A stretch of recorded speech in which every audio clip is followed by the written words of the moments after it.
মুক্তি physiotherapy and yoga centre থেকে আজ একটি থেরাপি নিয়ে এলাম। এই থেরাপিটি চেস্ট থেরাপি। সিওপিটি পেশেন্টদের জন্য এই থেরাপি মাস্ট করতেই হয়।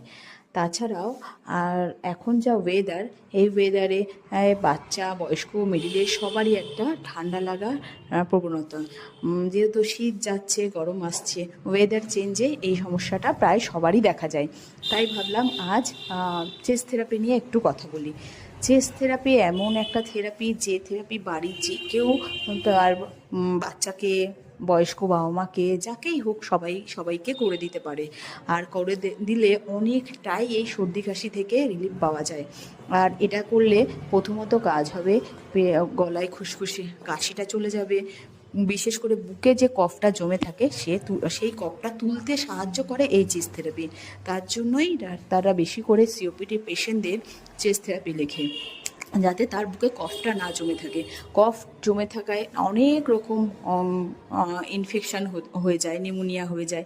তাই প্রত্যেকে যদি তার প্রিয়জনকে এভাবে এই ওয়েদারে চেস্ট থেরাপি, ঠান্ডা লাগা দেখলে একটু চেস্ট থেরাপি করে দেয়, তাহলে তার শ্বাস নিতে সুবিধা, কষ্টটা যে শ্বাসকষ্টটা মানে শ্বাসকষ্ট হয় সেটা থেকে রিলিফ পাবে। তার কফটা জমবে না। আর সে অনেকটাই তাড়াতাড়ি, মেডিসিন তো সুস্থ করেই, আর সঙ্গে যদি এটা চালানো যায় সে আরও তাড়াতাড়ি সুস্থ হয়।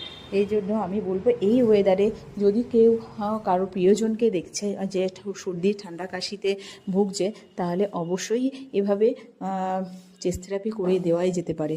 আর চেষ্টা করতে হবে, যে অনেকগুলোই পয়েন্ট আছে, সবগুলো আমি এই মুহূর্তে এখানে দেখাতে পারিনি। যতটুকু পেরেছি ততটুকু দেখানোর চেষ্টা করলাম।